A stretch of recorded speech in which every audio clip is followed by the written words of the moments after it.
शिरसगाव कसबा गावातील संस्कार इंटरनॅशनल स्कूलमध्ये श्रीकृष्ण जन्माष्टमी व दहीहंडीचा कार्यक्रम उत्साहात साजरा करण्यात आला. संस्कार इंटरनॅशनल स्कूल शिरसगाव कसबा इथं श्रीकृष्ण जयंती उत्सव शाळेच्या मुख्याध्यापिका प्रतीक्षा नेमकर यांच्या अध्यक्षतेखाली पार पडला. चिमुकल्यांच्या अतिशय सुंदर वेशभूषेनं संपूर्ण परिसर गजबजून गेल्यामुळे पालक व प्रेक्षकांचं मन वेधून घेणारं वातावरण गोकुळ अष्टमी कार्यक्रमात तयार झालं. मुलं कृष्णाच्या तर मुली राधेच्या वेशभूषेत आल्या होत्या.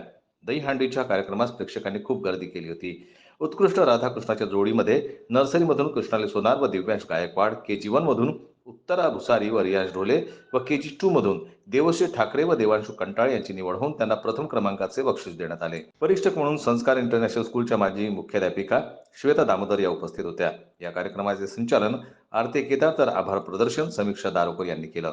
कार्यक्रमास शिक्षिका वर्षा लाडोळे, नम्रता कांडलकर, आचल सोनार, रेश्मा टाकरखेडे, शुभांगी लाड व मदतनीस मंजुळाताई दाभाडे, लक्ष्मीताई सावरकर व शंकरराव पायगन हे होते. जनमत न्यूज लाईव्ह करता मयूर खापरे यांची रिपोर्ट, चांदूर बाजारहून.